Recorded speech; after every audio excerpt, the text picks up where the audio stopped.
اعوذ باللہ من الشیطان الرجیم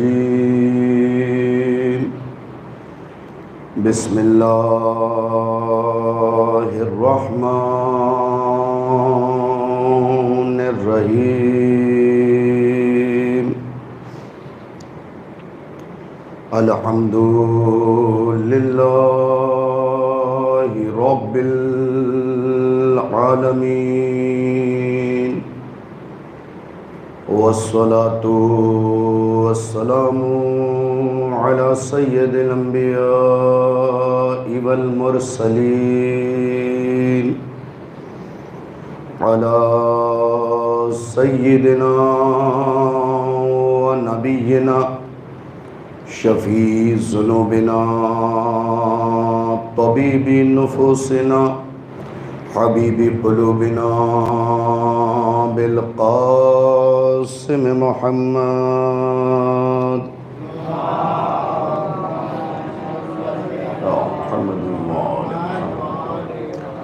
وآلہ الطیبین الطاہرین المعصومین المظلومین ولعنۃ اللہ علی اعدائہم اجمعین غاصبی حقوقہم منکری فضائلہم ومناقبہم وعطشہم وولایتہم واسرارہم اما بعد فقد قال اللہ تبارک وتعالی فی کتابہ الکریم بسم اللہ الرحمن الرحیم والفجر ولیال عشر صلوات بھیجئے محمد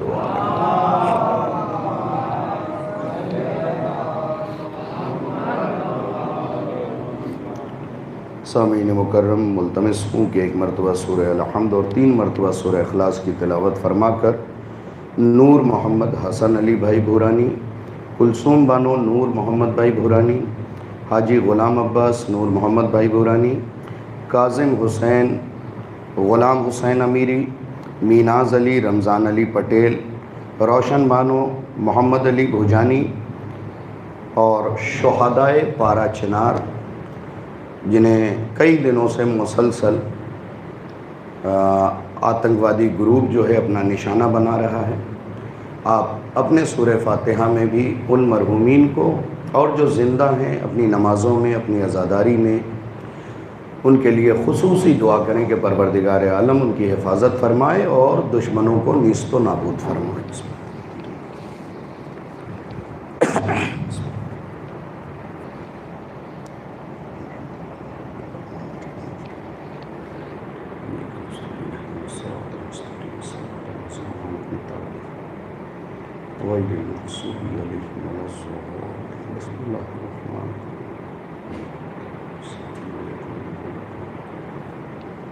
بسم اللہ الرحمن الرحیم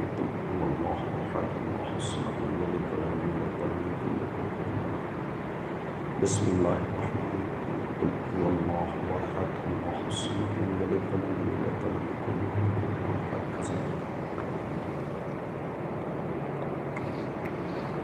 صلوات عنایت فرما دے محمد و آل محمد۔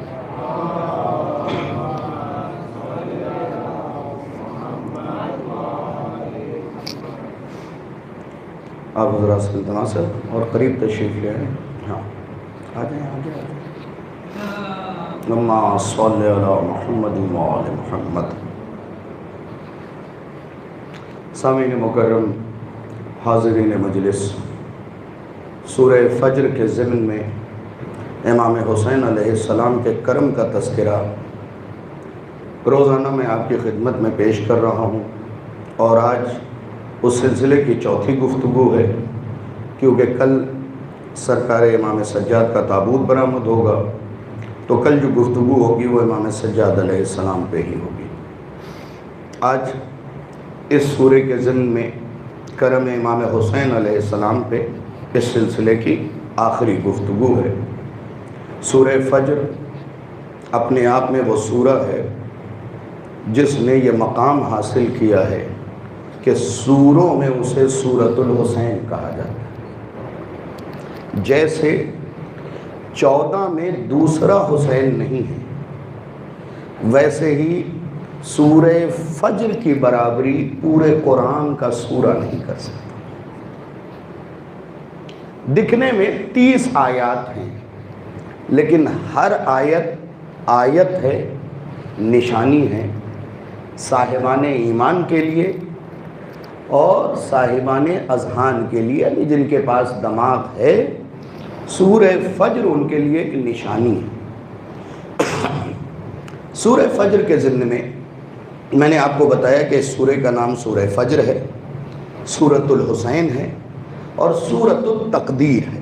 اس سورہ کی فضیلت یہ ہے کہ جو اس سورہ کی تلاوت کرے گا، میدان محشر میں اللہ اسے امام حسین کے برابر میں جگہ دے گا، یعنی وہ شخص وہیں پہ کھڑا ہوگا جہاں پہ امام حسین علیہ السلام کھڑے ہوں گے۔ اور اس میں حیرت کرنے کی ضرورت نہیں کہ انسان امام حسین علیہ السلام کے برابر میں آپ کو بتا دیتا ہوں، کبھی کبھی کیا ہوتا ہے کہ کچھ جملے سن کے انسان اپنی اوقات بھول جاتا ہے۔ جیسے رسول اسلام نے آگے آ جائیں بھائی، آگے ہاں، رسول اسلام نے، دیکھیے میں آج آپ کی خدمت میں عرض کر دوں کہ مجلس میں جب بھی بیٹھے نا، آگے بیٹھے، اس کے کچھ فائدے دنیاوی بھی ہیں۔ اگر خیرات بٹ رہی ہو، بہت غور سے سنیے گا، اگر خیرات بٹ رہی ہو اور میرا نمبر پہلا ہو تو مجھے کب ملے گا؟ سب سے پہلے۔ اور جو 90 بندوں کے بعد بیٹھا ہے اسے کم سے کم 50 منٹ تو لگ جائیں گے نا خیرات پانے میں۔ یہ حسین کی خیرات ہے، جتنی جلدی مل جائے اتنا بہتر ہے۔ ایک صلوات بھیج دیں محمد و آل محمد پہ۔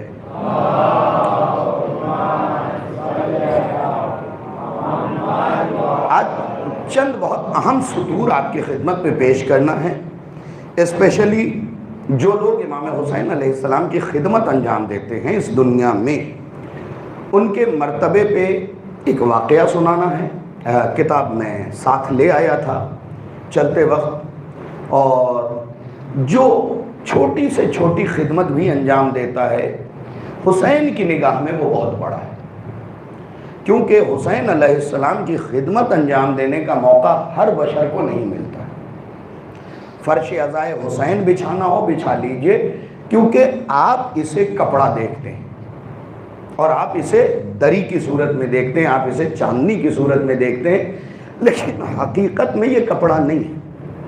صاحب خصائص حسینیہ شیخ جعفر شوشتری لکھتے ہیں کہ یہ فرش عزا کپڑا نہیں ہے، یہ دری نہیں ہے، یہ جازل نہیں ہے، بلکہ اس کے لیے انہوں نے ایک لفظ استعمال کیا کہ یہ حسین کا وہ گنبد ہے جسے زینب نے خاک پہ بچھا دیا۔ اور حسین کے گنبد کی فضیلت تو آپ جانتے ہی ہیں نا کہ اسے گنبد اجابت کہا جاتا ہے، وہاں مانگی گئی دعائیں رد نہیں ہوتی ہیں، بس مانگنے کا سلیقہ آنا چاہیے۔ اگر ہماری دعا حسین کی بارگاہ میں پوری نہیں ہو رہی ہے تو یہ نہ سوچئے گا کہ حسین اسے مکمل نہیں کر رہے ہیں، یہ سوچئے گا کہ ابھی ہماری زبان میں کوئی کمی ہے، کہ وہ دعا جو ہے پوری نہیں ہو پا رہی ہے۔ تو سورہ فجر کی پہلی فضیلت، امام حسین علیہ السلام کے ساتھ میدان محشر میں ایسا شخص کھڑا ہوگا، امام حسین کے برابر نہیں ہوگا، وہ کھڑا ہوگا۔ یاد رکھیے، ایس پی کے برابر میں کھڑے ہونے سے بندہ ایس پی نہیں بن جاتا ہے۔ میں نے یہی کہا ہے کہ کبھی کبھی انسان اپنی اوقات بھول جاتا ہے۔ ڈی ایم کے پہلو میں کھڑے ہونے کے بعد کھڑا ہونے والا بندہ ڈی ایم نہیں ہو جاتا ہے، کھڑا بندہ کھڑا ہی رہے گا۔ ہاں یہ الگ بات ہے کہ بقیہ لوگوں میں اس کی دھاک بنے گی۔ انہی باتوں کو سمجھانے کی کوشش کر رہا ہوں، بقیہ لوگوں میں اس کی دھاک بن جائے گی، تصویر دکھا کے بھی بہت سی جگہ کام ہو جائے گا، ہے نا۔ ویسے ہی میدان محشر میں جب آپ امام حسین کے پہلو میں کھڑے ہوں گے تو بقیہ نبی کے جو امتی ہوں گے ان پہ آپ کی دھاک بیٹھ جائے گی۔ میں نے خود یہ روایت میں پڑھا ہے کہ میدان محشر میں ہر نبی اپنے امتی کو لے کے کھڑا ہوگا، کل برق الخاطف، کہ حسین کے عزادار چمکتی ہوئی بجلی کی طرح ان کے سامنے سے نکل جائیں گے۔ بجلیاں جب چمکتی ہیں تو بہت سو کو دکھائی دیتی ہیں، بہت سو کو نہیں دکھائی دیتی، ہر بندہ بجلی کو نہیں دیکھ سکتا۔ تو لکھا ہے 1,23,999 نبی کے امتی جو ہوں گے اس بجلی کو دیکھیں گے اور کچھ نہیں دیکھ پائیں گے، یہ حسین کے عزادار چمکتے ہوئے گزر جائیں گے۔ تو ہر امتی اپنے نبی سے پوچھے گا کہ یا نبی اللہ آخر یہ کون لوگ ہیں، اور ان کے پیچھے جانے کی کوشش کرے گا، تب تک تو یہ نظروں سے اوجھل ہو چکے ہوں گے۔ تو نبی اپنے امتی کو روک کے کہیں گے ان کا پیچھا نہ کرنا، یہ حسین کے عزادار ہیں، تم ان جیسے نہیں ہو سکتے ہو۔ لبیک یا حسین، تم ان جیسے نہیں ہو سکتے ہو۔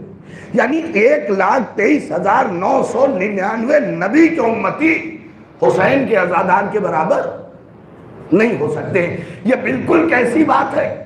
ویسی ہی جیسے 1,00,000، اب 23,000 نہیں کہہ رہا ہوں، ڈیجٹ پہ غور کیجئے گا، 1,24,000 نبی کے صحابی حسین کے صحابی کے برابر نہیں ہو سکتے۔ ذرا سا غور کر لیں ان چیزوں پہ۔ میں نے یہ نہیں کہا 1,23,999 نبی، میں نے کہا 1,24,000 نبیوں کے صحابی حسین کے صحابی کے برابر نہیں ہو سکتے۔ یاد رکھیے محمد عربی کا سلمان بھی حسین کے حبیب کے برابر نہیں ہے، اس لیے کہ امام حسین نے خود کہا نانا جیسے صحابی مجھے ملے ویسے نہ آپ کو ملے، نہ میرے بابا کو ملے، نہ میرے بھائی حسن کو ملے، اور نہ میرے بعد کسی کو ملیں گے۔ تو آئیے جملے کی ذرا حقیقت تک پہنچتے ہیں، دیکھتے ہیں کہ علی کا صحابی، میں اس صحابی کا نام ہی نہیں لوں گا، اور تھوڑا سا پارا چنار کے شہداء کو تعزیت بھی جملے کے ذریعے پیش کر دوں۔ دیکھیں دنیا ہمیں موت سے ڈرا رہی ہے، ہم وہ ہیں جن کے رہبروں نے موت کا مزہ بتایا ہے۔ آج تک 32 سے زیادہ سینٹر بنائے گئے صرف اس بات کے لیے کہ موت کا مزہ پتا چل جائے۔ ارے یہ سینٹر میں جتنے تم نے پیسے خرچ کیے ہیں اتنے میں کربلا پہ ایک کتاب خرید لیتے، تمہیں پتا چل جاتا کہ موت کا مزہ کیا ہے۔ جب امام حسین نے قاسم سے پوچھا کہ بیٹا تمہارے نزدیک موت کیسی ہے، تو آپ نے فرمایا کہ اگر آپ کے قدموں میں آئے تو شہد سے زیادہ میٹھی ہے۔ شرط کیا ہے؟ آپ کے قدموں میں آئے۔ اور یہ موت کیا ہے؟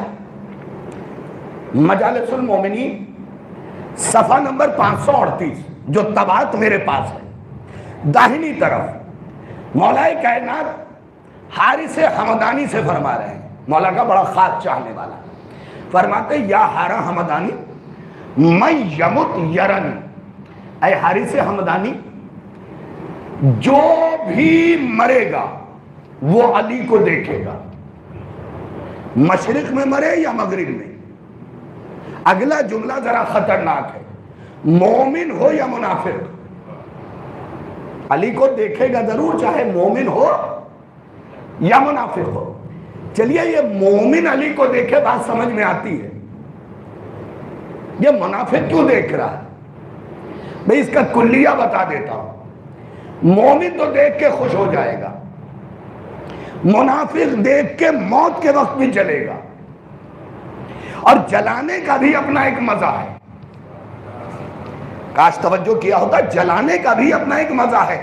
اب سوچئے منافق مر رہا ہوگا اور کعبے کے سامنے سے علی آ رہے ہوں گے، اب جب مرتے وقت یہ علی کو دیکھے گا موت کتنی دشوار ہو جائے گی کہ ساری زندگی جن کے چاہنے والوں کو تانا دیا انہوں نے مرتے وقت بھی نہ چھوڑا، یہاں بھی پہنچ گئے۔ صلوات بھیجے محمد و آل محمد۔ تو جلدی سے سن لیجئے، میں کس صحابی کا نام لے رہا ہوں؟ صحابی کا نام ہے حجر بن عدی۔ کیا نام ہے؟ حجر بن عدی۔ کیسا صحابی ہے؟ اس کو حجر الخیر کہتے ہیں۔ کیا کہتے ہیں؟ حجر الخیر۔ اب تفصیل میں نہیں جاؤں گا، صرف ایک واقعہ یاد دلانا ہے۔ ان کے بڑے ساتھی امام علی کے عشق میں قتل کیے گئے اور ان کی آنکھوں کے سامنے، مگر ان کے پائے ثبات میں لرزش نہیں آئی۔ اور انہوں نے ایک جملہ کہا تھا جو تاریخ کی بوڑھی پیشانی پہ آج بھی تازے تراشے ہوئے جھومر کی طرح چمک رہا. جب امیر کائنات کے سامنے گئے تو انہوں نے ایک جملہ کہا, ایک سناؤں گا اور اگر اسے آپ نے اچھے سے سن لیا تو دوسرا بھی سنا دوں گا, ورنہ دونوں جملے میرے سینے میں ہیں, میں نے ایک ہی کی ہمت کی ہے سنانے کی, سن لیجئے گا. یہ علی کے سامنے گئے اور جانے کے بعد کہتے ہیں میرے مولا, میرے امیر, میرے سید, میرے سردار, میرے آقا, میں آپ سے گفتگو کرنا چاہتا ہوں. کہا حجر بن عدی گفتگو کرو. کہا یا علی آپ کی محبت میں جینے میں اتنا مزہ نہیں جتنا مرنے میں ہے.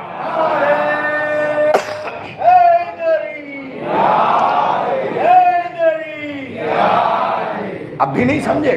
آپ کی محبت میں جینے میں اتنا مزہ نہیں جتنا مر جانے میں ہے. کاش اس جملے کی بلاغت کو سمجھ گئے ہوتے نا تو کہتے شاہد رضوی عشرہ مکمل ہو گیا, جبکہ مجلس خمسہ ہے, عشرہ مکمل ہو گیا. حجر بن عدی کہہ رہے ہیں یا علی آپ کی محبت میں جینے میں اتنا مزہ نہیں جتنا مرنے میں ہے. بھئی آپ بھی جی رہے ہیں نا, آپ میں سے کسی نے علی کو سامنے سے دیکھا؟ بھئی جو پہنچ گئے میں انہیں سلام کرو, سبحان اللہ بول ہی رہے تو اتنی زور سے بول دیجئے کہ میرے کان میں آواز آ جائے. آپ بھی تو جی رہے ہیں, میں بھی تو جی رہا ہوں. ہم میں سے کسی نے علی کو دیکھا, کسی بشر نے سامنے سے علی کو نہیں دیکھا. اب بھی حجر بن عدی کا جملہ نہیں سمجھے. یا علی تیری محبت میں جینے میں اتنا مزہ نہیں جتنا مرنے میں ہے, کیونکہ موت سے پہلے علی خود آتے ہیں. سلامت یا علی, یا علی. اچھا ایک روایت سناتا ہوں. کتاب کا نام ہے علل الشرائع. اچھا دوسری کتاب کا بھی حوالہ دے دیتا ہوں, علی کی شان میں 1000 حدیث, مجمع جہانی ایران سے چھپی ہوئی کتاب. دونوں میں یہ حدیث موجود ہے. جو لوگ یا علی کہنے میں ذرا سا شرماتے ہیں وہ اپنے کان کو کھولے, اس لیے کہ شرما کے اس کا نام لیا جاتا ہے جس نے کسی میدان میں شرمندہ کیا. بھائی اگر میں مثال دے رہا ہوں, اسے اصل سے نہ ملائیے گا, اگر بیٹا گجرات میں ٹاپ کرے تو بات منہ گھونگٹ میں ڈال کے کرو گے, پھر تو سینہ چوڑا کر کے بولو گے نا میرا لال پورے گجرات میں ٹاپ کر چکا ہے. تو سوچو جو تمہیں رہبر ملے ہیں نا ان کے برابری کا کوئی رہبر ہے ہی نہیں, اور کسی بھی میدان میں نہیں ہے. شجاعت کے میدان میں بھی نہیں, سخاوت کے میدان میں بھی نہیں, عبادت کے میدان میں بھی نہیں, فصاحت کے میدان میں بھی نہیں, بلاغت کے میدان میں بھی نہیں, ریاضت کے میدان میں بھی نہیں. کسی بھی میدان میں اپنے رہبر کو لے کے چلو, کسی کا رہبر تمہیں اپنے رہبر کے گردے پا کے برابر بھی نہیں ملے گا, بلکہ ہمارے رہبر کے چاہنے والے بھی اوروں کے رہبر سے آگے ملیں گے, اوروں کے رہبر سے آگے ملیں گے. توجہ کے ساتھ سن لیجئے کیا کہا. علل الشرائع شیخ صدوق کی کتاب ہے. شیخ صدوق کون؟ امام زمانہ کی دعا سے پیدا ہونے والا عالم. تو بات تو ذرا مضبوط ہوگی نا. انہوں نے اپنی کتاب میں لکھا معصوم کی حدیث کہ ہم سب کے ابو جان, آج کے بعد جب تلاجہ میں نعرہ لگے گا تو اونچی آواز میں لگنا چاہیے, اور یہ چہرہ نہ بھولیے گا کیونکہ مجھے علی کا نام کمزور آواز میں نہیں پسند. ہاں اس لیے کہ مردوں کا مولا ہے علی. کاش توجہ کیا ہوتا, مرد بعنوان قوت, ورنہ علی تو کائنات کے ہر شے کا مولا ہے. جو حیات رکھتے ہیں ان کا بھی, جو نہیں رکھتے ان کا بھی, جو روح رکھتے ہیں ان کا بھی, جو نہیں رکھتے ان کا بھی. علی پتھروں کا بھی مولا ہے. اگر میری بات پہ یقین نہ ہو تو بھئی عقیق کی فضیلت پڑھ لینا. عقیق کے بارے میں یہی ملتا ہے نا کہ اللہ نے پتھروں پہ علی کی ولایت پیش کی. جس پتھر نے سب سے پہلے قبول کیا وہ عقیق بنا, عقیق بنا. اب اس کے تہ تک مجھے نہیں جانا, یوں تو عقیق کبھی بھی پہن سکتے ہو, کبھی بھی. لیکن عقیق پہننے کا بہترین دن سنڈے یعنی اتوار. کون سا دن ہے؟ پہلے کہہ رہا ہوں کبھی بھی پہن سکتے ہو، لیکن اگر پوچھو گے فضیلت والا دن تو وہ ہے اتوار، سنڈے. ٹھیک ہے، سنڈے وہ دن ہے، اتوار وہ دن ہے. ہر دن کسی نہ کسی معصوم سے مخصوص ہے، اتوار علی سے مخصوص ہے. اب اگر یہ سارا تلاجہ جاگ رہا ہو تو میں ایک فقرہ پڑھ دوں. اتوار علی سے مخصوص ہے، اور مجھے اس بات کو پڑھنے میں کوئی خوف نہیں، کیونکہ میں نے اپنی روزی روٹی علی کی جوتیوں کے تسمے میں ٹانک دیا ہے. بھائی سنڈے علی سے مخصوص ہے، جا کے کتابوں میں پڑھ لینا. دعاؤں کی جو کتاب ہے نا اس میں بھی اتوار کا دن علی سے مخصوص ہے. تو مجھے کہنے کا حق ہے اور میں کہہ کے رہوں گا، سنڈے ساری دنیا میں چھٹی کا دن ہے. علی اس کھلانے والے کا نام ہے جو بندی میں بھی بٹھا کے کھلاتا ہے. کاش توجہ کیا ہوتا. ہم اگر یہ کہہ دیتے ہیں کہ ہمیں علی رزق دے رہے ہیں تو لوگ کہتے ہیں اللہ سے ملا دیا. توبہ، کون اللہ سے ملاتا ہے؟ بھائی اگر آپ غلام عسکری صاحب کی اردو کو پڑھیں گے جو تنظیم المکاتب کا مکتب ہے، اس میں 4 فرشتوں کے کام لکھے ہوئے ہیں، جبرائیل، میکائیل، اسرافیل، عزرائیل، ہے نا. تو میکائیل کا کام ہے رزق بانٹنا، اور میکائیل لفظ مکیال سے ہے. مکیال کسے کہتے پتہ ہے؟ پیمانے کو، ناپنے کی چیز کو، چونکہ وہ بندوں کو ناپ ناپ کے دیتا ہے. کاش آپ نے توجہ کیا ہوتا. اس لیے میکائیل. اور میکائیل کون ہے بتاؤں آپ کو؟ جو کبھی فاطمہ کے گھر چکی چلائے، کبھی جارو کشی کرے، کبھی برتن دھلے. تو اب انصاف سے بتاؤ، میکائیل رزق بانٹے تو کوئی تعجب نہیں، اور ہم علی سے مانگ لے تو حیرت ہے. نہیں، ہماری اوقات ہی علی تک ہے. اب یہ نہ جھانکو کہ علی کہاں سے لے کے دے رہا ہے. یہی سمجھانا چاہ رہا ہوں. دیکھو فقیر دروازے پہ پردے کے ادھر اچھا لگتا ہے. اگر کوئی فقیر پردہ ہٹا کے جھانکنے لگے نا مار کھائے گا. تو اللہ کے دروازے کے پردے کا نام ہے علی. جھانکنے کی کوشش مت کرنا، دروازے کے اس طرف رکے رہنا، ساری چیز صاف ستھری نظر آئے گی. تو میں نے آپ کی خدمت میں عرض یہ کیا کہ سنڈے علی سے مخصوص ہے، عقیق پہننے کا بہترین دن ہے. اور پتھر جب بھی پہنے تو امیر کائنات کی نظر ضرور دلوا دیا کرے، تاکہ اس کا اثر خوبصورت مرتب ہو. اور یہ بھی لکھا ہے کہ عقیق، اگر تم ہم سے حدیث قدسی دعا مانگ رہے ہو اور عقیق تم نے آسمان کی طرف دے دیا تو اللہ کہتا ہے مجھے شرم آتی ہے کہ میں اسے خالی لوٹاؤں. کیوں؟ کیونکہ اس نے ولایت کا اقرار کیا ہے. اچھا، مرنے والے کے منہ میں بھی شاید عقیق ہی ڈالتے ہیں نا؟ نہیں، مجھے نہیں پتا ہے، میں آپ سے پوچھ رہا ہوں. ڈالتے ہیں نا عقیق؟ بھئی یہ عقیق کیوں ڈال رہے ہیں؟ مرنے والے کو کسی چاکلیٹ کی ضرورت ہے یا مرنے کے بعد بھی یہ اسے چوستا رہے گا؟ تو میں نے جب کتاب کی ورق گردانی کی تو پتہ ہے تلاجہ والوں کیا ملا مجھے، کہ مرنے والے کے منہ میں عقیق اس لیے رکھا جاتا ہے کہ یہ واحد پتھر ہے جس نے سب سے پہلے علی کی ولایت کا اقرار کیا ہے. اسے مردہ کے منہ میں رکھ دیا جاتا ہے کہ اگر کبھی مرنے والا گناہوں کی وجہ سے زبان میں لڑکھڑاہٹ آ جائے اور دہن سے آواز نہ نکلے تو یہ عقیق عادت کے مطابق علی کی ولایت کی گواہی دے ڈالے.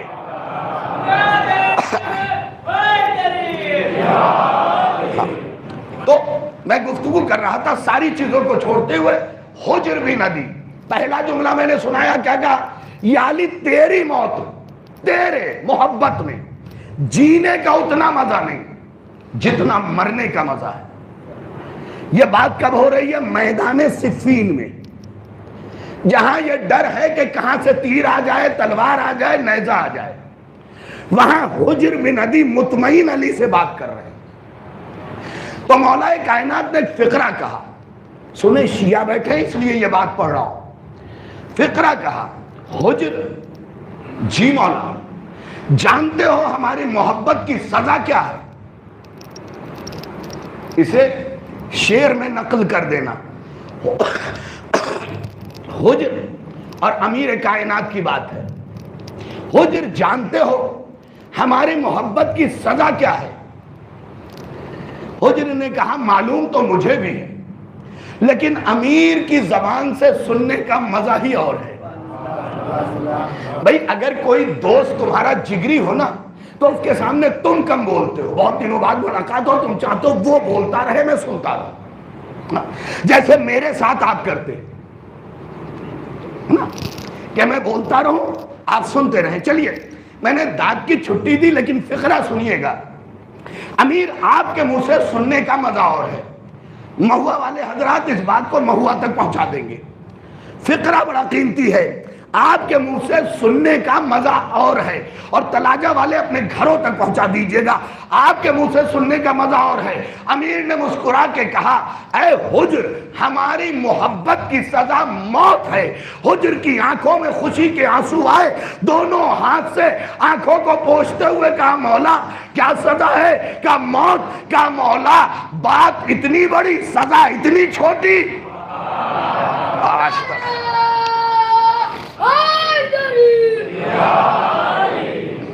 یا علی محبت اتنی بڑی سزا اتنی چھوٹی.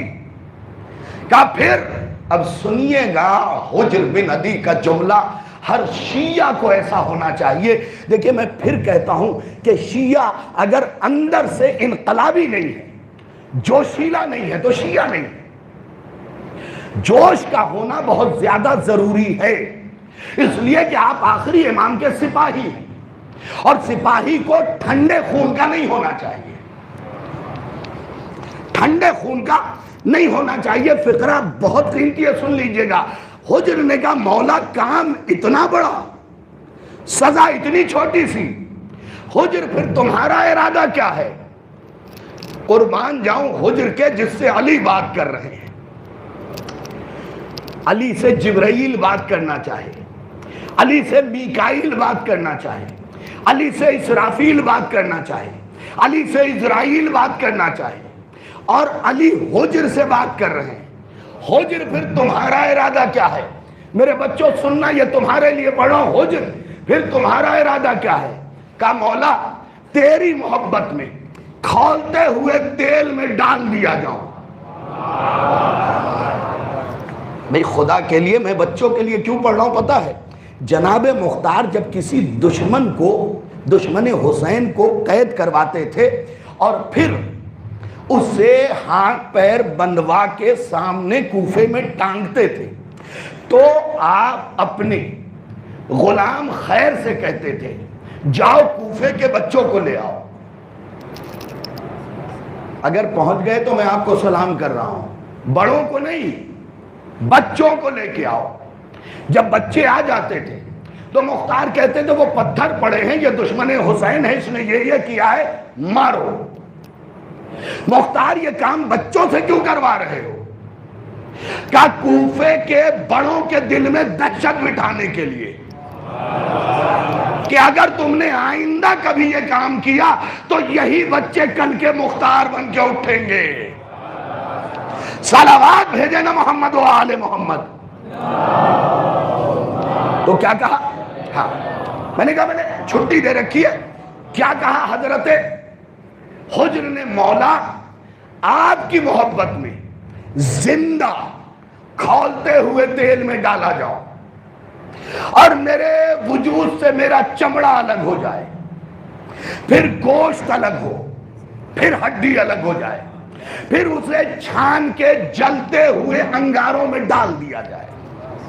بھئی ذرا سا تو بولیے میرے ساتھ, جلتے ہوئے انگاروں میں ڈال دیا جائے. کیا قربان جاؤں حضرت حجر بن عدی کے عشق کے. اسی لیے شیعوں سے اللہ نے اہل بیت سے محبت کے لیے نہیں کہا.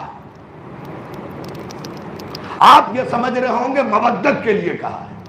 آج ذرا سا ایک زینہ اور آگے بڑھیے. قرآن میں جو حکم ہے وہ سب کے لیے. اس کا مطلب مودت کا حکم سارے مسلمانوں سے. پھر شیعوں سے کیا ہے پتہ ہے؟ عشق. اب محبت اور مودت کا فرق بتاؤں تو سنیے. بزرگ علماء نے لکھا ہے کہ چڑیے کو، چڈے کو اپنے رہنے کی جگہ سے محبت، اور پانی میں جو مچھلی ہے اس کو اپنے رہنے کی جگہ سے مودت.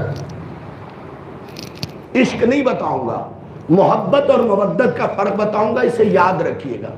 چڑیا جہاں پہ گھونسلہ بنائے نا، اس سے اپنے رہنے کی جگہ سے گھونسلے سے محبت ہوتی ہے. آپ توڑ دیجئے، تھوڑی دیر منڈائے گی، پھر دوسری جگہ بنا لے گی. مچھلی کو اپنے رہنے کی جگہ سے مودت. اب یہ مثال کے ذریعے ہی سمجھا سکتا ہوں. ایک بندہ مجلس میں آیا، بار بار پانی پی رہا تھا. یہ جوان تو نہیں جانتے لیکن بزرگان سمجھتے ہیں. تو فوراً کوئی سفید داڑھی والا بولے گا بھائی اتنا پانی کیوں پی رہے ہو، مچھلی کھا کے آئے ہو. یہ مثال دی جاتی ہے کیونکہ مچھلی کھانے کے بعد پیاس لگتی ہے، باڈی ہماری پانی کا مطالبہ کرتی ہے. بھائی کیوں؟ اب بھی نہیں سمجھے. مچھلی کو آپ اس کے آشیانے سے نکالے رہنے کی جگہ سے، پھر اپنی جان دے دے گی، پھر آپ اس کے کھال کو اتارے، پھر چاقو سے ٹکڑے ٹکڑے کر دیں، پھر آگ پہ چڑھا کے بنا دے، پھر دانتوں تلے چبا کے ٹکڑے ٹکڑے کر کے پیٹ میں چلا دے. اس کے بعد بھی وہ اپنے رہنے کی جگہ سے، چونکہ اسے مودت ہے لہذا وہ آپ کے ذریعے پانی کا مطالبہ کر رہی ہے.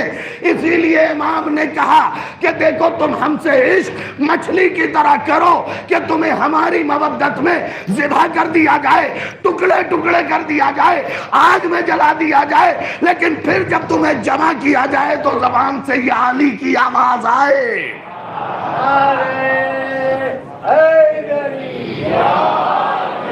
یا علی کی، یا علی کی آواز آئے. ایسی مودت ہونی چاہیے. پھر عشق کیا ہے وہ بھی سن لیجئے.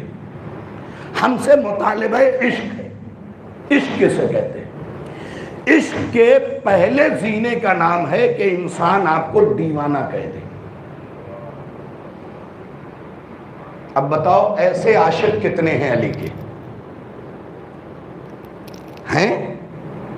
عشق کا پہلا زینہ ہے کہ دنیا کہہ دے پاگل ہو گیا. کوئی دلیل ہے آپ کے پاس؟ نہیں ہے تو مجھ سے پوچھ لیجئے میرے بچوں، میں بتا دیتا ہوں. عشق کے پہلے زینے پہ بیٹھا ہے بہلول. کاش توجہ کیا ہوتا آپ نے. بھئی ہارون رشید نے کہا تھا نا کہ اے بہلول مجھے 40 غیر حلالی چاہیے جن کا شجرہ خراب ہو، لا کے دے دو گے، میں نے تمہیں 1 دن کا وقت دیا. بہلول نے کہا یہ بھی کوئی بڑی بات ہے. باہر گئے، تھوڑی دیر بعد 40 سے بھی زیادہ. ہارون چل باہر دیکھ لے، مجمع اکٹھا کر دیا ہے میں نے. کہا بہلول تم نے پکڑا کیسے کہ ان کے شجرے خراب ہیں؟ کہا کوئی بڑی بات نہیں تھی. باہر نکلا، اپنے مولا علی کی فضیلت سناتا گیا، چہرہ اترتا گیا، الگ ہٹاتا گیا. صلوات بھیجے محمد و آل محمد.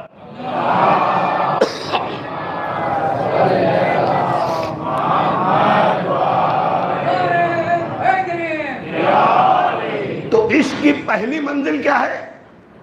دیوانگی. دنیا یہ کہہ دے دیوانہ ہو گیا.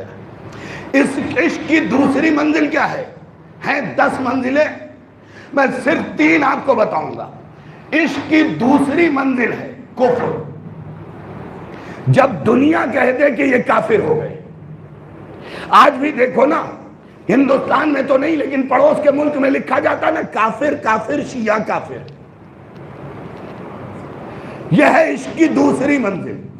اور تیسری منزل ہے قتل.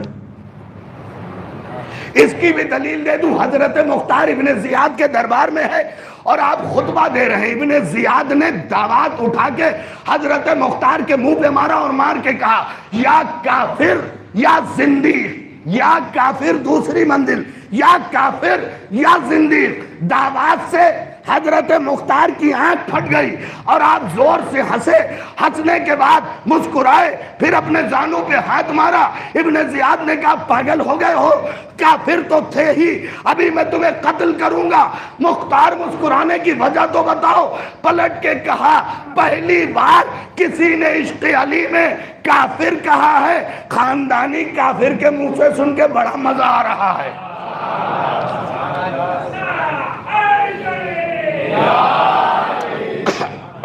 اور رہی بات قتل کی تو اس کی دھمکی نہ دے۔ میرے مولا نے مجھے اپنے زانوں پہ بٹھا کے میرے گھنگریالے بالوں میں انگلی پھیر کے کہا تھا یا کیس، یا کیس، اے عقل مند، اے عقل مند، تو 3,83,000 دشمن حسین کو قتل کرے گا۔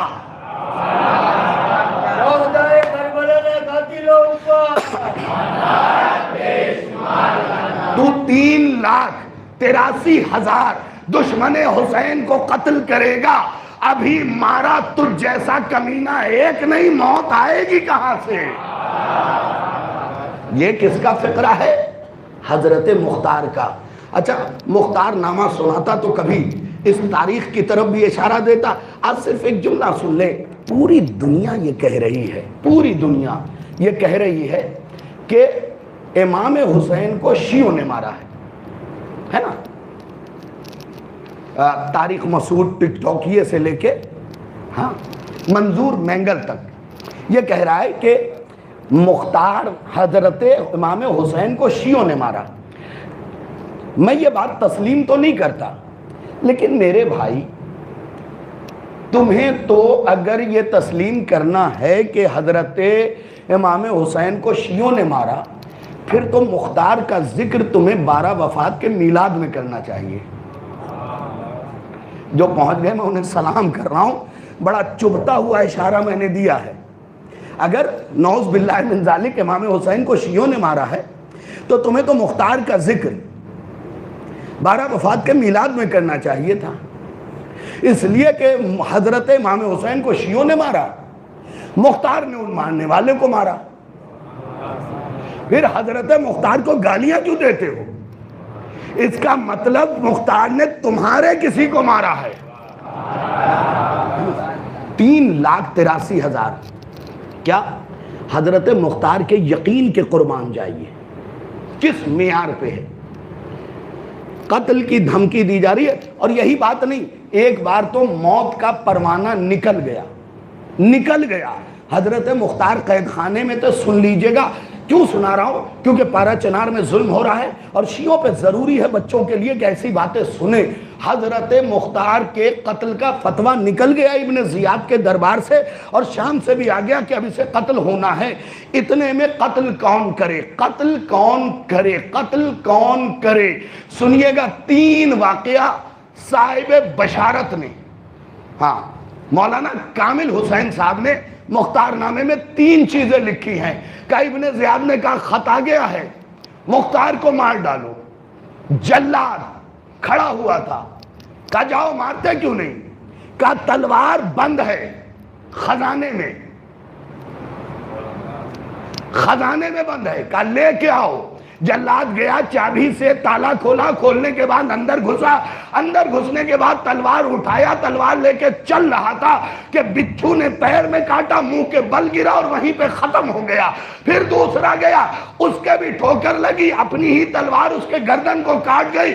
مختار کو یہ باتیں معلوم ہوئی، کہا لگا کہ ہنسنے لگے، کہا ابن زیاد روک لے، تیرا سارا لشکر ختم ہو جائے گا، علی کی بات غلط نہیں ہو سکتی۔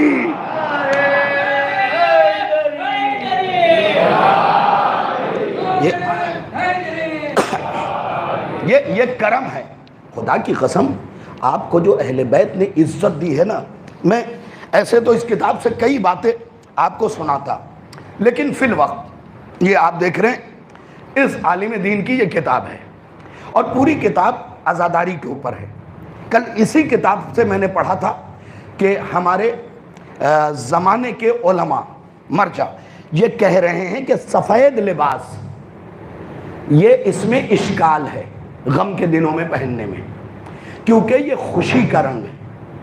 ٹھیک ہے، یہ یاد رکھے گا۔ تو میں نے سوچا کہ ایک تحفہ آپ کو دیتا چلوں کہ اہل بیت آپ کو کتنا مانتے ہیں، پھر سوچئے گا آپ اہل بیت کو کتنا مانتے ہیں۔ اس کے صفحہ نمبر 41 اور سطر نمبر 4 سے میں پڑھنے لگا ہوں۔ امام حسین کا کرم دیکھیے گا، اور اگر دل کرے تو پھر اپنی ذات کو شادباشی دیجیے گا۔ یہ واقعہ ہے صفحہ نمبر 41 کے اوپر، اور سطر نمبر 4 سے یہ شروع ہے۔ 3 سطریں میں نے رنگین نہیں کی ہے، چوتھی سطر جو رنگین کی ہے وہاں سے یہ بات شروع ہے۔ سنیے گا بہت توجہ کے ساتھ۔ آیت اللہ شیخ محمد سند تحریر فرماتے ہیں، امام حسین نے فرمایا، اور وہ بندہ ہو ہی نہیں سکتا جو امام حسین سے بھیک مانگے اور اس فقرے پہ نہ بولے۔ امام حسین نے علامہ آیت اللہ عباس چاوش سے کہا کہ مجھے تم سے 3 باتیں کہنی ہیں۔ یہاں پہ لکھا ہوا یہ فقرہ پہلی لائن میں۔ آیت اللہ علامہ چاوش نے پوچھا کہ کون سی بات ہے مولا؟ سنیے گا دوستو، اور جو بھی زیارت کرنے جاتے ہیں اپنے مقدر پہ فخر کریں۔ کیا فرمایا؟ خدا کی قسم جملہ سنیے، مجھے تم سے 3 باتیں کہنی۔ مولا کیا؟ کہ میرے ہر چاہنے والے سے کہہ دینا کہ جو بھی کربلا آتا ہے میں حسین اس سے خود ملتا ہوں۔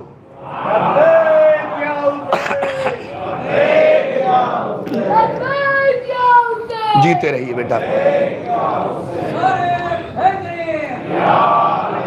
جو بھی کربلا آتا ہے میں حسین اس سے، بھئی زور سے بولیے، خود،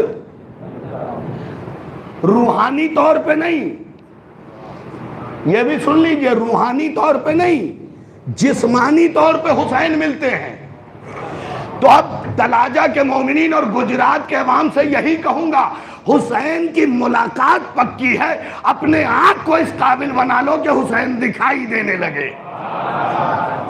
صلوات بھیجے نا محمد و آل محمد پہ۔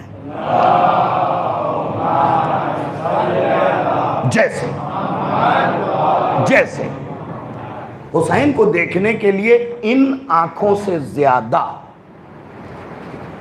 ان آنکھوں کی ضرورت ہے۔ دلیل دوں، مولا کے ایک چاہنے والے کتاب میں دیکھ لیجئے گا، ہر جگہ ان کا نام ملے گا، بہت زیادہ روایتیں اور احادیث ان سے۔ اچھا، حجر بن عدی کا کمال تھا کہ علی کے علاوہ کسی سے حدیث انہوں نے نقل ہی نہیں کی۔ تو ابو بصیر کیسے ہیں؟ ان کے بارے میں سنی اور شیعہ دونوں کتابوں میں یہ لکھا ہے کہ ابو بصیر دونوں آنکھ سے اندھے تھے، نابینا تھے، یعنی آنکھیں تو تھی، روشنی نہیں۔ اور نام کیا ہے؟ ابو بصیر، دیکھنے والوں کا باپ۔ نام کیا ہے؟ ابو بصیر، اور یہ بھی ان کے گھر والوں نے نہیں دیا ہے، مولا نے دیا ہے۔ بغیر آنکھ کے مولا کی 30,000 حدیثیں یاد تھی۔ مجھے پتا ہے جب بندوں کو 30 حدیث یاد نہ ہو تو 30,000 پہ ایسی ہی سبحان اللہ ہو سکتی ہے۔ نہیں، حیرت کریں آپ کہ بغیر آنکھ کے مولا کی 30,000 حدیثیں ابو بصیر کو یاد تھی۔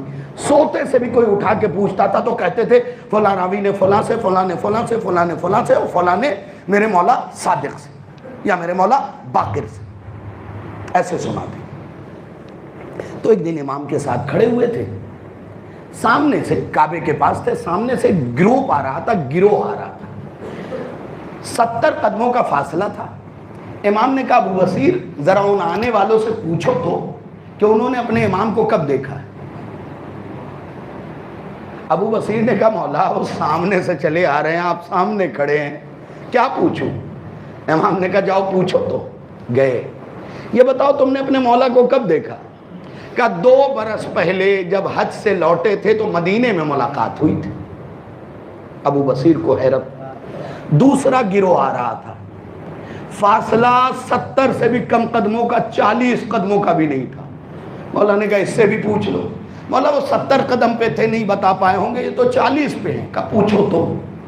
گئے، یہ بتاؤ تم نے اپنے مولا کو کب دیکھا؟ کہا 1 سال پہلے حج ہی کے درمیان طواف میں ایک جھلک پائی تھی۔ پھر نظر نہیں آئے۔ تیسرا گروپ آیا، 7 گروپ سے پوچھوایا امام نے۔ تیسرا گروپ آیا، 17 قدموں کا فاصلہ۔ کہ اس سے بھی پوچھو مولا، یہ تو بالکل نزدیک ہے۔ کہا پوچھو تو۔ کہا کئی برس ہو گئے امام سے تو ملاقات ہی نہیں ہوئی، 7 قدموں کا فاصلہ رہ گیا۔ امام نے کہا ذرا ان سے بھی پوچھ لو۔ پھر گئے، پوچھا۔ کہا بہت زمانہ ہوا امام سے ملاقات نہیں ہوئی، اب کے سوچا ہے کہ حج کے بعد امام کے دیار جائیں گے، ان سے ملاقات کریں گے۔ سب سے جب پوچھ لیا تو سامنے سے ابو ہارون مکفوف، میم کاف پہ واو پہ، مکفوف کیسے اندھے کو کہتے پتہ ہے؟ جس کی پلکیں پلکوں سے سلی ہوئی۔ لبیک یا مہندی، مکفوف کسے کہتے ہیں؟ جس کی پلکیں پلکوں سے سلی ہوئی ہو۔ روشنی ابو بصیر کی آنکھوں میں نہیں تھا، آنکھیں تھی، ان کی پلکیں پلکوں سے سلی ہوئی تھی۔ مولا نے کہا ابو بصیر سامنے ابو ہارون مکفوف آ رہا ہے، اس سے تو پوچھو کہ اپنے امام کو کب دیکھا۔ بس ابو بصیر نے کہا مولا آنکھ والے تو بتا نہ پائے، یہ اندھا کیا بتائے گا؟ مولا نے کہا جا کے پوچھو۔ دوڑتے ہوئے گئے کہ ابو ہارون مکفوف تم نے اپنے امام کو کب دیکھا؟ ابو ہارون مکفوف کی تیوری پہ بل پڑے اور جلال کے عالم میں کہا اندھا سمجھ کے مذاق کر رہا ہے، وہ کھڑا ہے میرا امام۔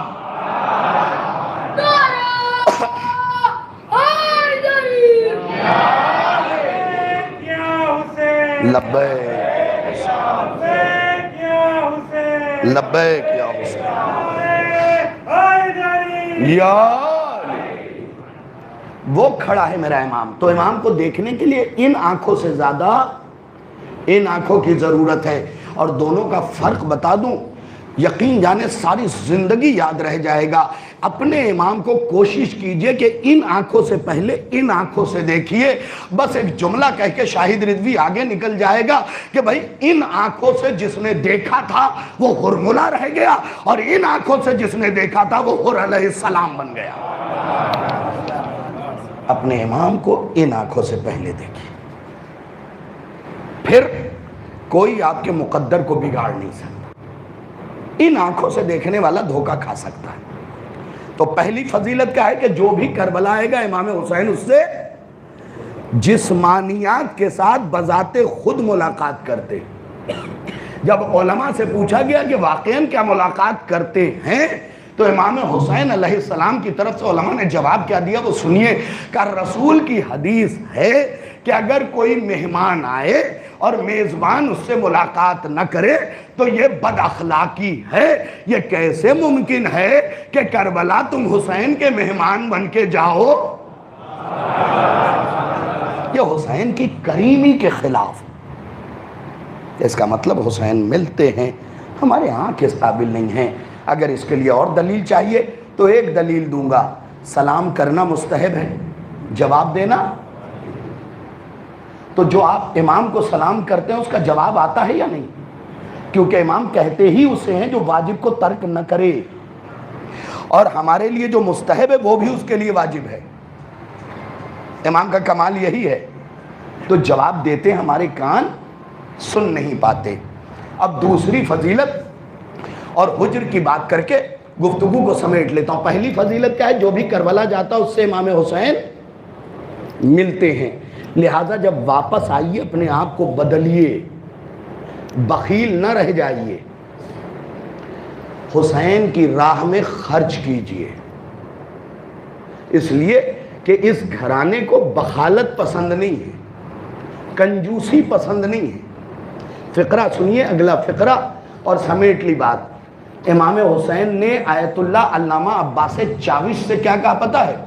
کہا وہ جو مازندران واپس جانا نا، تو وہاں ایک بوڑھا آدمی ہے میرا چاہنے والا، اسے میرا سلام کہنا۔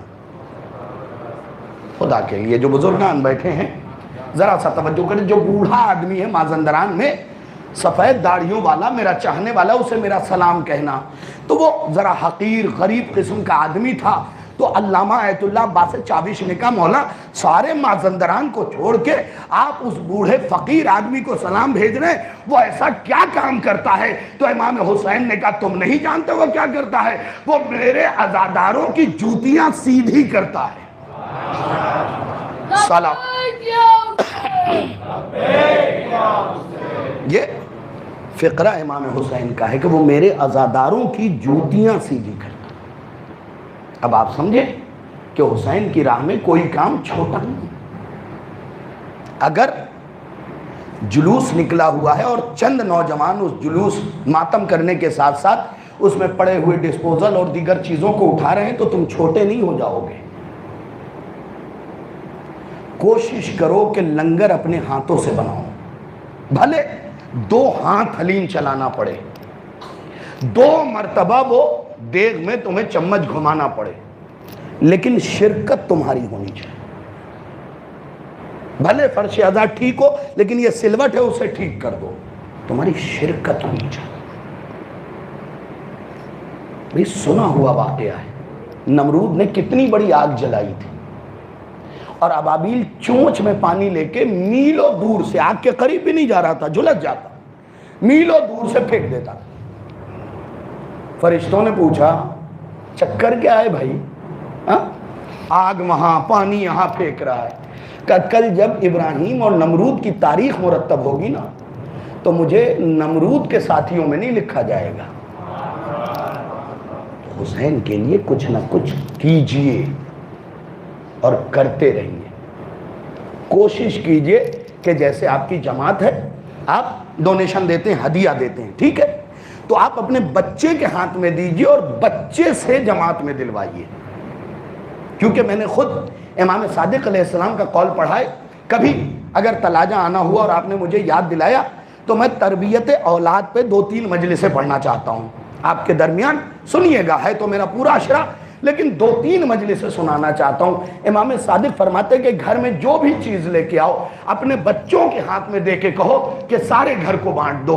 لوگوں نے پوچھا مولا بچے کے ہاتھ میں دے، وہ کس طریقے سے بانٹے گا؟ مولا نے کہا بچپن میں جب اسے بانٹنا سکھاؤ گے نا تو مانگنے کی عادت نہیں پڑے گی۔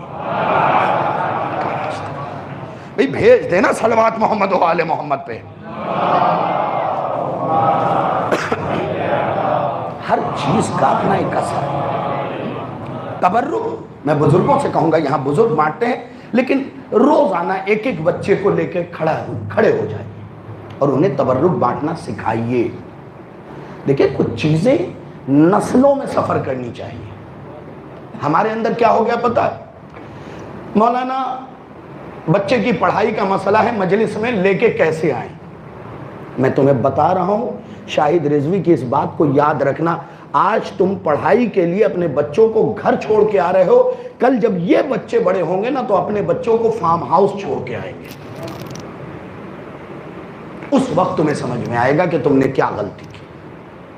بھئی یہی ہوگا نا کہ شرارت کریں گے، کرنے دیجئے۔ میں جو آج کل باہر کچھ نئے نویلے پیسے والے یہ کر رہے ہیں کہ امام بارگاہوں میں ایک پلے روم بنا رہے ہیں جس میں مائیں اپنے بچوں کو چھوڑ دیتی کہ وہ کھیلتے رہیں اور ہمیں مجلس میں ڈسٹرب نہ ہو۔ یہ بھی غلط ہے، یہ بھی دشمن کی ایک سازش ہے کہ بچوں کی نگاہ سے عزاداری کی اہمیت ختم ہو جائے۔ نہیں، انہیں فرش ادا پہ لے کے آئیے، کتنے دن بدمعاشی کریں گے؟ کسی دن تو علی اصغر کا نام انہیں بدلے گا، کتنے دن کریں گے؟ بھئی یہی تو ہوگا کہ وہ شاہد رضوی یا کسی بھی پڑھتے ہوئے خطیب کی مجلس کو ڈسٹرب کریں گے۔ مجھے گوارا ہے، میں بقیہ کا نہیں جانتا، مجھے گوارا ہے، لیکن میں اپنے بچوں کی ذہنیت کو مرنے نہیں دینا چاہتا۔ یہ جو آپ علم کا بہانہ لے کے، کیا یہ بچے پب جی نہیں کھیل رہے ہیں؟ کیا یہ بچے گیم نہیں کھیل رہے ہیں؟ کیا یہ بچے کارٹون نہیں دیکھ رہے ہیں؟ نہیں، مجلسوں میں لے کے آئیے، انہیں تہذیب پتہ چلے گی۔ ہمارے مذہب کے ایک بہت بڑے عالم دین کے سامنے، علامہ ہاشم بہرانی کے سامنے ایک شخص آیا اور اس نے کہا سرکار دعا کیجئے خدا مجھے بیٹا دے۔ تو علامہ ہاشم بہرانی نے کہا بیٹا لے کے کیا کرے گا؟ کہا بڑھاپے کا سہارا ہوگا، سنیے گا، بڑھاپے کا سہارا ہوگا۔ علامہ ہاشم بہرانی نے کہا جس دعا میں خود غرضی شامل ہو وہ میں نہیں مانگتا۔ اچھا، مانگنے والا بھی عقل مند تھا، باہر نکلا، پھر واپس پلٹا، کہنے لگا پھر کیا مانگے؟ سنیے گا، جتنے مومن یہاں بیٹھے ہیں نا، طبیعت خوش ہو جائے گی، کیا مانگے؟ تو علامہ ہاشم بہرانی نے کہا بڑھاپے کے لیے بیٹا نہ مانگ، بلکہ اپنے لیے امام کا سپاہی مانگ۔ کاش توجہ کیا ہوتا۔ بھئی بڑا خوبصورت فقرہ میں آپ کی خدمت میں پیش کر رہا ہوں۔ اپنے لیے بیٹا نہ مانگ، اس لیے ایک بیٹا مانگے گا تو ممکن ہے بڑھاپے کا سہارا بنے نہ بنے، لیکن سپاہی مانگے گا نا تو ہر لمحہ اسے خیال رہے گا کہ میرے باپ نے آخری امام کے سپاہی کو تربیت دی ہے، مجھے اس سے وفادار ہونا چاہیے۔ اور تمہیں یہ خیال رہے گا کہ یہ میرا بیٹا نہیں، امام کا سپاہی ہے، اسے حلال لقمہ کھلائے یا حرام لقمہ کھلائے، اسے کون سا لقمہ کھلانا ہے۔ یہ باتوں کو یاد رکھیے۔ بس میں نے سمیٹ لی اپنی گفتگو، حجر بن عدی پہ چلے آتے ہیں اور آخری جملہ حجر بن عدی کا سنا کے آپ کو بتا دیتے ہیں۔ مجھے گرم تیل میں ڈال دیا جائے، حد یہ ہے کہ میری کھال جدا ہو جائے، میرے گوشت میری ہڈی کو چھوڑ دیں، پھر اسے چھان کے جلتے ہوئے انگاروں میں ڈال کے راکھ بنا دیا جائے۔ سنیے گا میرے دوستوں، اور اس راکھ کو ہوا میں بکھیر دیا جائے۔ اگر میری راکھ کا ایک ذرہ بھی علی تیری محبت میں اف کر دے تو حجر بن عدی نہیں پیدا ہوا۔ علی نے مسکرا کے کہا حجر، اگر بات یہ ہے تو آج کے بعد تو جو کہے گا خدا وہ دے گا۔ کاش توجہ کیا ہوتا۔ اسی لیے سنیوں نے بھی حجر بن عدی کو پتا ہے مستجاب الدعوات لکھا ہے کہ حجر بن عدی کی دعائیں کبھی رد نہیں ہوئی، اور یہ بھی بتاتا چلوں کہ ان کے واسطے سے بھی دعا رد نہیں ہوتی۔ کاش توجہ کیا ہوتا آپ نے۔ ارے بھائی، اس سے زیادہ مرتبہ کیا ہوگا کہ جب یہ پکڑ کے لائے گئے ہیں تو ان کا بیٹا بھی ان کے ساتھ تھا فقیر شام کے دربار میں۔ ایک مرتبہ بیٹے کی طرف دیکھ کے کہا، بیٹے کی طرف دیکھ کے کہا، بیٹے کی طرف دیکھ کے کہا، یہ بتاؤ تم پہلے قتل ہونا چاہتے ہو یا میں قتل ہو جاؤں؟ تو حجر بن عدی کے بیٹے نے کہا بابا آپ کو اختیار ہے، آپ بزرگ ہیں، آپ نے عشق علی میں زیادہ زندگی گزاری ہے۔ کہا نہیں، اے فقیر شام، میری آنکھوں کے سامنے میرے بیٹے کو قتل کرو۔ تو فقیر شام نے پلٹ کے پوچھا حجر بن عدی تو کیسا باپ ہے کہ اپنے سامنے اپنے بیٹے کو قتل کروانا چاہتا ہے؟ حجر نے آستینوں کو پلٹ کے کہا کہ اگر میں قتل ہو گیا کہیں ایسا نہ ہو میرا خون دیکھ کے اس کے پیر ڈگمگا جائے، میں نے تو علی کے لیے کتنی بار موت کو گلے لگایا ہے۔ کہا کیا چاہتا ہے؟ کہ وضو کے لیے پانی، وضو کے لیے پانی، 2 رکعت نماز پڑھنی ہے۔ پہلی بار حجر بن عدی نے جلدی جلدی نماز پڑھی، جلدی جلدی۔ حجر اتنی جلدی نماز پڑھتے ہی نہیں تھے۔ سنیے، ان صحابہ کے بارے میں سنا کیجئے تاکہ قلب میں انقلاب پیدا ہو، جوش آئے۔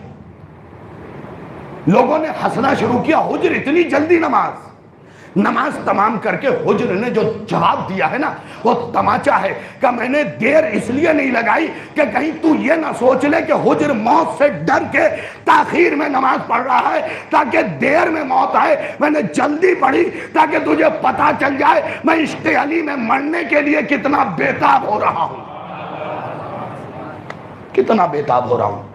آخری جملہ، حجر ایک کام کر، علی پہ تبرہ کر۔ کا ممکن ہی نہیں ہے کہ حجر علی کو برا کہہ دے۔ کہ پھر علی کی فضیلت پڑھنا چھوڑ دے۔ بھئی تلاجہ والو، فقرہ تمہارے حوالے، جیسے سننا ہو سنو، پھر علی کی فضیلت سنانا چھوڑ دے، پڑھنا چھوڑ دے۔ حجر بن عدی نے مسکرا کے کہا اچھا خاندانی خراب آدمی، نہیں آپ نے غور نہیں کیا۔ حجر نے اس کے دربار میں کہا اچھا خاندانی خراب آدمی، تو کہہ رہا علی کی فضیلت پڑھنا چھوڑ دے، اس کا مطلب حجر قرآن پڑھنا چھوڑ دے۔ حجر نے بھرے دربار میں بتایا کہ علی کی فضیلت پڑھنا قرآن پڑھنے سے کم نہیں ہے۔ آج پارا چنار میں ظلم ہو رہا ہے. ان 3 دنوں میں سینکڑوں شیعہ شہید کر دیے گئے. چھوٹے چھوٹے بچے بچیاں مسلسل گولیاں چلائی جا رہی ہیں. یہ دنیا ہمیں موت سے ڈرا رہی ہے. تو تلاجہ کے اس مجمع کے ذریعے شاہد رضوی پیغام دینا چاہتا ہے کہ اس قوم کو موت سے مت ڈراؤ جو اپنا کفن بھی مسکرا کے خرید رہی ہو. یہ جو کربلا جاتے ہیں اور وہاں سے کفن لے کے آتے ہیں وہ تو اس بات کی تصدیق کرے کہ ہمیں موت سے ڈرانے کی ضرورت نہیں ہے. ہمارے مذہب کے 6 مہینے کا بچہ بھی موت سے نہیں ڈرتا.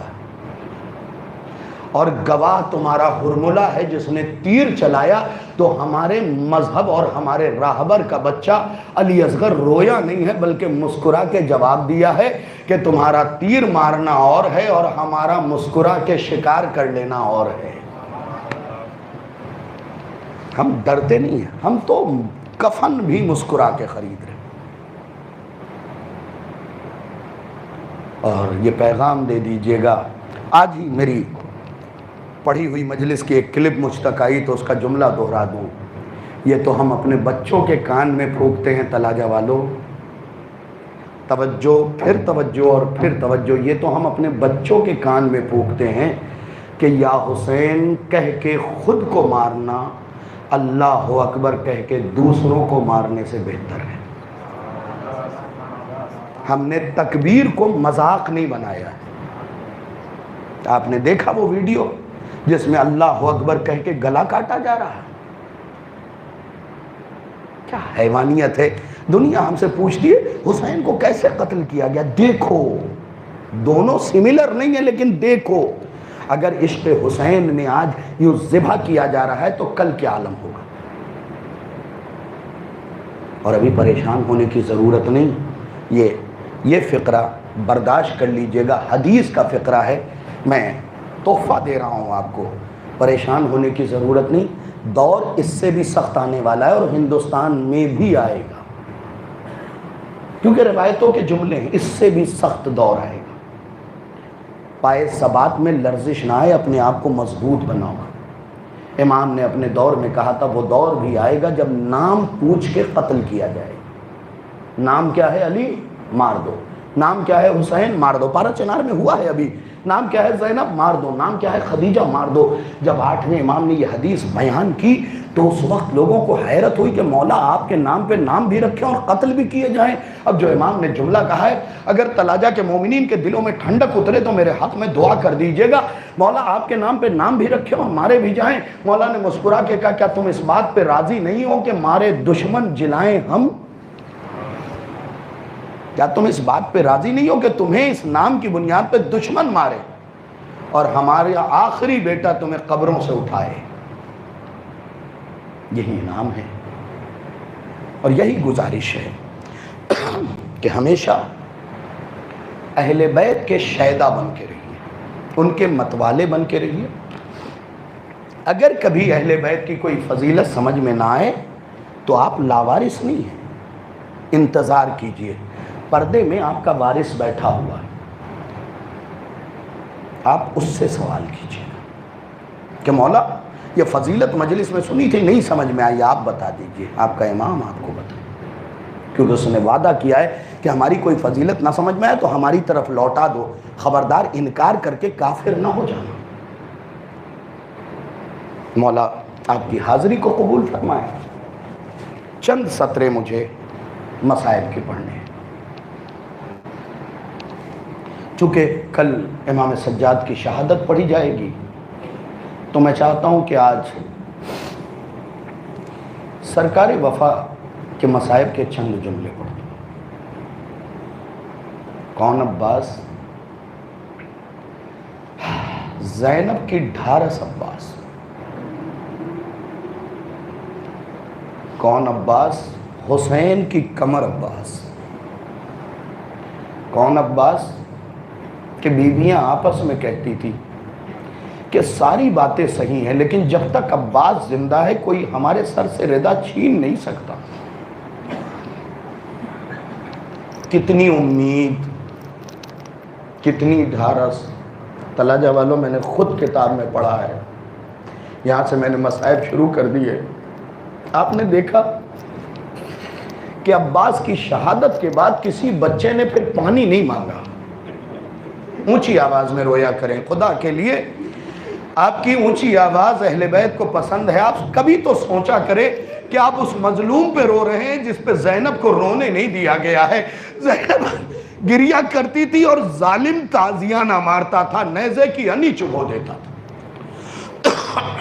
سنیے گا عزادارو، عباس کے بعد کربلا میں کسی بچے نے پانی نہیں مانگا. میں نے ایک دن اپنے استاد سے ہاتھ جوڑ کے پوچھا، استاد محترم، عباس کے بعد کسی نے کربلا میں پانی نہیں مانگا، کیا بچوں کی پیاس ختم ہو گئی تھی؟ میں سامنے دو زانو بیٹھا تھا، میرے استاد نے منہ پہ تماچا مار کے کہا، میرے لال پیاس ختم نہیں ہوئی تھی، آس ختم ہو گئی تھی.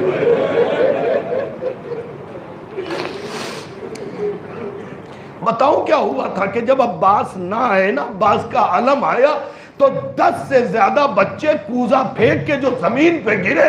تو بس اتنا سننے میں آیا کہ بی بی زینب نے کلائی پہ ہاتھ رکھ کے کہا انا للہ.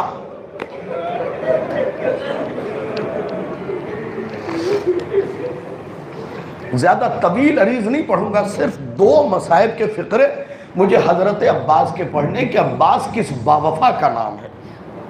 یہ تو آپ سنتے رہتے ہیں نا کہ سب کا سر نیزے پہ تھا، عباس کا سر نہیں تھا. سفید گھوڑے کی گردن میں عباس کے سر کو لٹکایا گیا تھا. میں نے پڑھ دیا، آپ نے سن لیا. میرا پڑھنا آسان، آپ کا سننا آسان. پتا تو زینب کو ہے نا جو اپنے بھائی کا سر سفید گھوڑے کی گردن میں لٹکا ہوا دیکھ رہی تھی. اے عزادارو، جب کربلا سے یہ سر کوفہ پہنچا ہے نا تو عباس کا چہرہ گھوڑے کے پیر لگنے کی وجہ سے اتنا بدل گیا تھا کہ زینب کی نگاہ پڑی تو چیخ مار کے آواز دی، اے میرے بھائی حسین، کیا یہی میرا عباس؟ والعظمت للہ. خدا آپ کو کسی غم میں نہ رلائے. بس سن لیجئے گا کیا مصائب ہیں حضرت عباس کے اور کیسی. میں آپ نے حضرت عباس کی وفا بہت سنی ہے، ایک جملے میں جناب سکینہ کی وفا سنی ہے. جب کوفے سے نکلا نا، گھوڑے کی گردن میں لٹکا ہوا تھا. کیسے لٹکا ہوا تھا میں نہیں بتا پاؤں گا، لیکن جب گھوڑا دوڑتا تھا نا تو اس کے پیر سر سے ٹکراتے تھے. اس سے زیادہ کھل کے میں نہیں پڑھ سکتا ہوں، میری مجبوری ہے.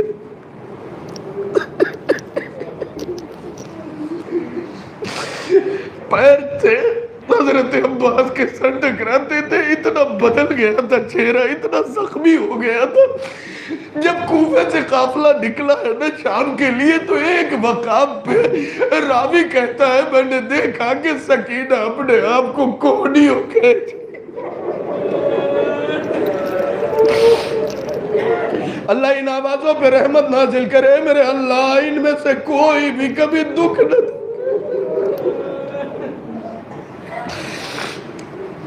کوہنیوں سے عزاداروں خود کو کھینچتے ہوئے یہ بالکل ویسے ہی چل رہی تھی جیسے لاش علی اکبر پہ حسین آئے تھے. کھینچتے کھینچتے اس نیزے کے قریب آئی جس پہ بابا کا سر. اللہ ان آوازوں پہ رحمت نازل کرے. اونچی آواز میں گریہ کر رہا. ارے کھینچتے کھینچتے اس نیزے کے قریب آئی جس پہ بابا کا سر تھا. اب انصاف سے بتاؤ، نیزہ بلند ہے، اس کے اوپر سر ہے اور کوئی بچی کوہنیوں کے بل خود کو کھینچ رہی ہے تو اس کی نگاہ سر پہ تو نہیں پڑے گی. بس سر جھکا کے سکینہ نے اتنا کہا بابا نیزے سے اتر آئی ہے، مجھ میں کھڑے ہونے کی طاقت نہیں رہی. سر حسین نیزے سے نیچے اترا. بس سنیے گا.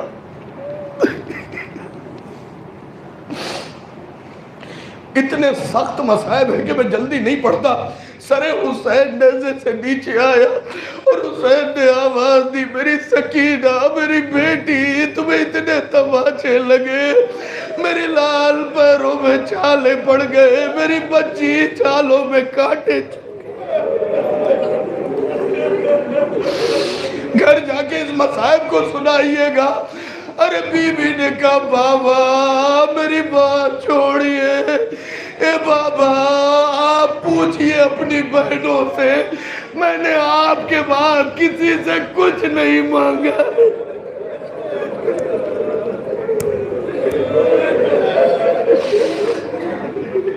اللہ ان آوازوں پہ رحمت نازل کرے۔ میں نے آپ کے بعد پوچھئے، میں نے آپ کی بہنوں سے کچھ نہیں مانگا، میں نے آپ کے بیٹے سے کوئی مطالبہ نہیں کیا۔ سنیے گا سکینہ کی وفا، اے بابا آج آپ کی یتیمہ کچھ مانگ رہی ہے، کیا آپ مجھے دیں گے؟ حسین کی آواز آئی، سکینہ غربت میں کچھ ایسا نہ مانگنا جو تیرا باپ تجھے نہ دے سکے۔ کہا بابا کوئی ایسی چیز نہیں مانگ رہی۔ کہا بیٹا پھر کیا مانگ رہی ہو؟ کہا بابا دعا کرے سکینہ مر جائے۔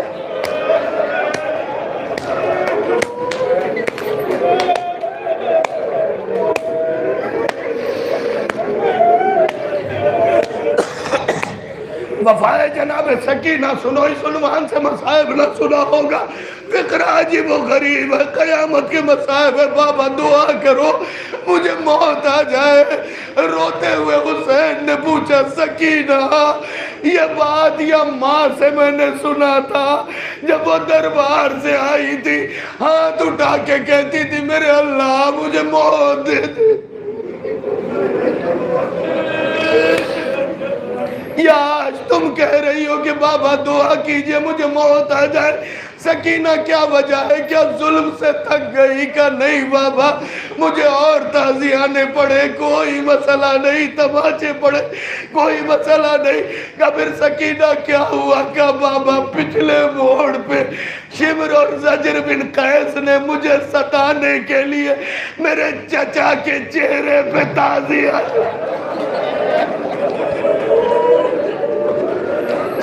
اے بابا میں تماچے کھا سکتی ہوں، میں تعزیہ نہیں کھا سکتی ہوں، لیکن میں چچا کو تعزیہ۔ اللہ لعنت اللہ اللہ قوم الظالمین صلی علیہ وسلم۔ معبود تجھے واسطہ محمد و آل محمد کا ہمارے اس اعمال کو قبول فرما، ہمیں مزید اعمال صالحہ کی توفیق عنایت فرما۔ اے میرے اللہ ہمارے ان آنسوؤں کو قبول فرما، ان آنسوؤں کو رومال سیدہ میں جگہ مرحمت فرما۔ میرے اللہ یہ عزادار کل رک کے انہوں نے ماتم کیا، میرے اللہ ان کی جو بھی حاجات انہیں پورا فرما۔ شکر گزار بھی ہوں کہ آپ نے اس حقیر کی بات کو مانا اور رک کے امام حسین کو ایک نوحے میں، میں یہ نہیں کہتا 10 نوحے پڑھے جائیں، لیکن ایک نوحے میں رک کے ہر آدمی ضرور پرسہ دے، اس لیے کہ پتہ نہیں نا کہ اگلی مجلس کس کے مقدر پہ، جو زندہ رہے گا وہی تو روئے گا، وہی تو ماتم کرے گا۔ اے میرے اللہ ہمارے آنسوؤں کو رومال سیدہ میں جگہ دے دے۔ اے میرے اللہ ہمیں حجت کے اس لشکر میں رکھنا جو قتل امام حسین کا بدلہ لینے والا لشکر، اب امام زمانہ کے اس لشکر میں رکھنا جو قتل ائمہ کا بدلہ لینے والا لشکر۔ اے میرے اللہ یہ جتنے عزادار یہاں جمع ہوئے ان میں سے کبھی کوئی پریشانی لاحق نہ ہو، میرے اللہ ان سب کو حضرت حبیب ابن مظاہر، حضرت علی اکبر علیہ السلام، مسلم ابن اوسجا، شبیب شاکری، حضرت جون کی سیرت پہ عمل کرنے کی توفیق دے۔ اے میرے اللہ ہمارے بچیوں کے پردے کو سلامت رکھ، ان کے عزت و آبرو کی حفاظت فرما۔ اے میرے اللہ جن مرحومین کے اصالِ ثواب کے لیے مجلس منعقد کی گئی ہے انہیں جوار معصومین میں جگہ دے۔ اے میرے اللہ یہ جتنے عزادار یہاں بیٹھے ان کے جملہ مرحومین اور مرحومات کو جوار معصومین اور معصومہ میں جگہ عنایت فرما۔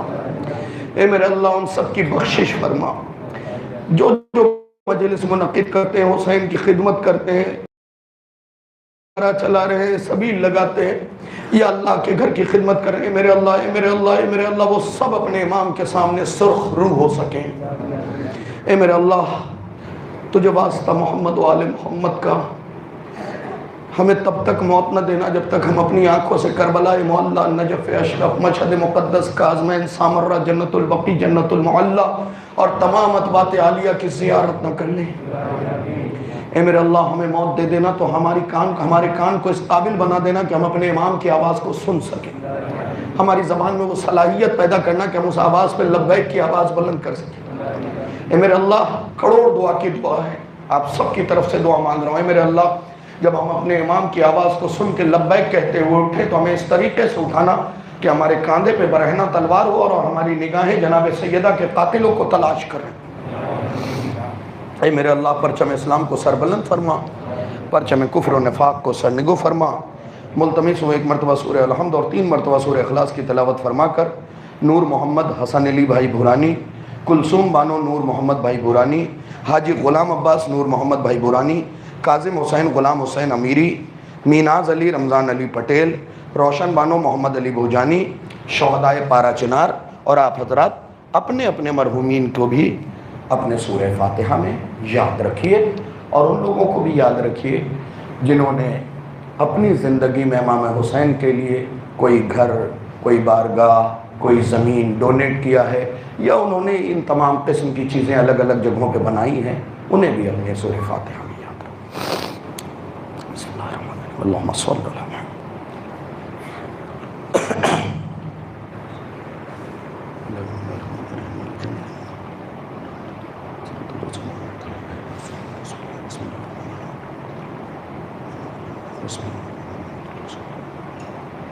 بسم اللہ